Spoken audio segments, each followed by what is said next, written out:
Sunday marked the bloodiest day of Myanmar's anti-coup protests. At least 18 people were killed. 18 have lost their lives as the security officials opened fire to disperse the agitated crowds.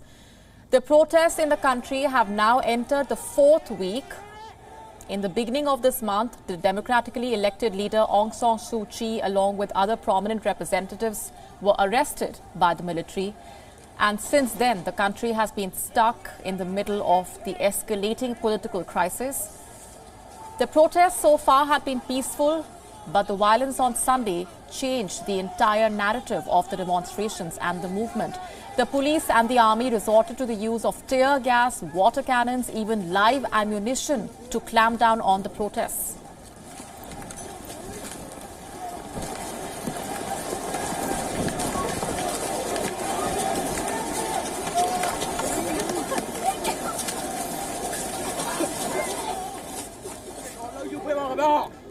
The current death toll being reported is 18, but dozens have been injured over the course of the day.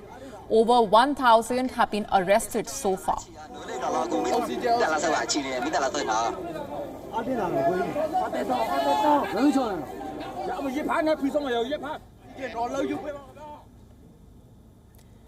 The cities that witnessed the most violence and the fatalities were Yangon, Dawai and Mandalay. Disturbing footage emerging from the scenes showing protesters running away as the police charged at them. Makeshift roadblocks had been erected and several people stained in blood were seen being detained.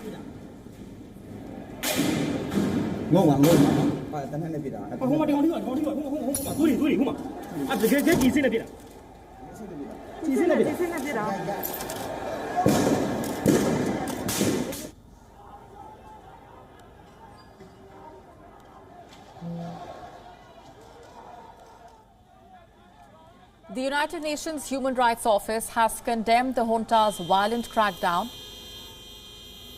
Ravina Shamdasani, the spokeswoman for the Office of the High Commissioner for Human Rights, has called on the military to immediately halt the use of force against the peaceful protesters. She said, and I'm quoting now, "The people of Myanmar have the right to assemble peacefully and demand the restoration of democracy.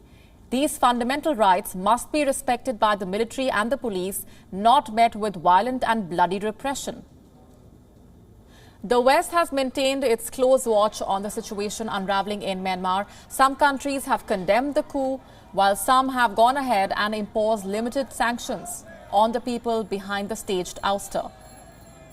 The military has shrugged off all international pressure. They have promised to hold a new election.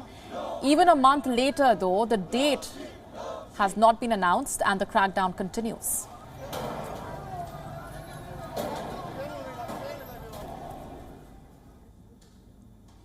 Joining us on the broadcast is Tung Khin, president of the Burmese Rohingya organization in the UK.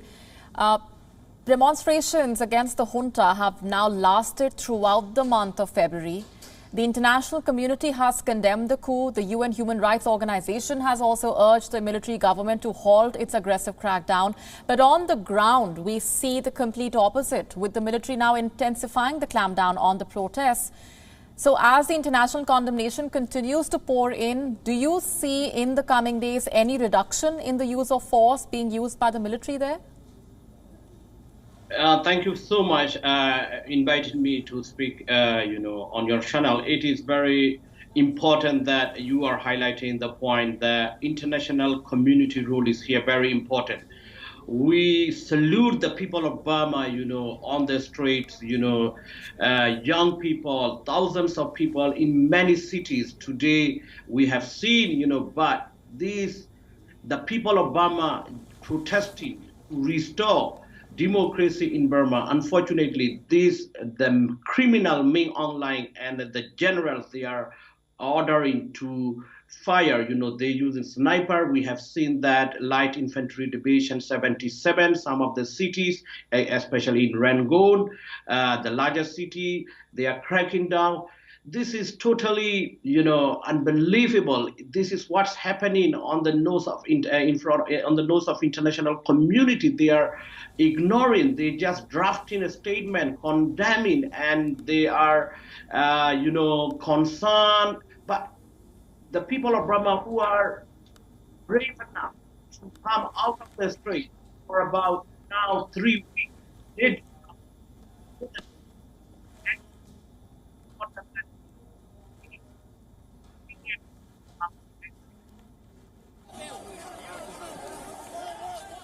Absolutely. Speaking of international condemnation, statements that have been coming in from various quarters, but to what extent will this actually result in things changing on the ground? Tonkin, a bit of an audio glitch there. We'll just try and reconnect that line. This has been the bloodiest day of the anti-coup protests. 18 have been killed, several have been injured. Those scenes that we have been playing out for you from on the ground, giving us a better sense of how the clampdown has only intensified despite the international condemnation and the pressure that's building on the military. The ousted leaders, Aung San Suu Kyi, the elected representatives, continue to remain away from the public domain as the pressure builds on the military. But to what extent will that actually help in resolving the situation on the ground and ending the unrest? Thungkin, we lost your audio there for a bit. Go ahead with the point that you were making. Yes, my point here is, international community is not doing enough. You can see thousands of people of Burma, they are out of the street. How many days, how many people need to be killed by Burmese military to take action by UN and other US, UK, ASEAN and other countries? This is very disappointing for me. I mean, the people of Burma deserve action. We can see the people of Burma are coming out of the street. Even women and doctors and, people are doing civil disobedience movement. Inside Burma, the people are getting stronger, but we can't see that from action from internationally. This is very disappointing. Right. Today, there is about, actually it's not 18 people. According to our information, we received that more than 26 people killed by Burmese military and force, So this is Myanmar online. He is enjoying impunity. He will continue it unless international community not step in. And we are calling international community sanctions on military companies and military-related companies and global arms embargo call on, and also UN Security Council must refer Burma to International Criminal Court. Ming Aung he committed genocide, war crimes, crimes against humanity, including the Rohingya. He killed thousands of Rohingya people in 2017. So long, it's been, so many years, he is enjoying impunity. No country we have seen that taking action yet. This is encouraging for him. For these things happen, to stop killings, the people of Burma, to stop killings, ethnic Rohingya and other minorities, we want to see international action here. This is the most important thing, to be honest. Right. The junta foreign minister also held talks with his counterparts from Thailand and Indonesia. How optimistic are you that the regional powers will be able to broker an end to the unrest, or, if at all, take things forward? I don't think this is the right way. Indonesia foreign minister meeting, so-called the junta foreign minister. Actually, they are not elected by the people, one thing. And they have to, international ASEAN have to take a stronger action. ASEAN should not deal illegal regime of Burma. This is very important.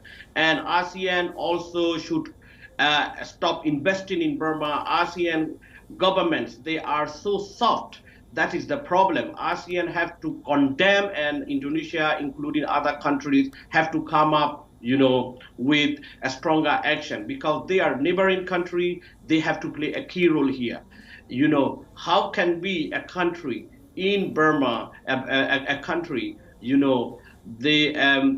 can see like 3 weeks, people of Burma protesting to restore inclusive democracy in Burma, but ASEAN countries are still not doing enough. Tung appreciate very much for joining us on the broadcast with those perspectives. WION now available in your country. Download the app now. Get all the news on the move.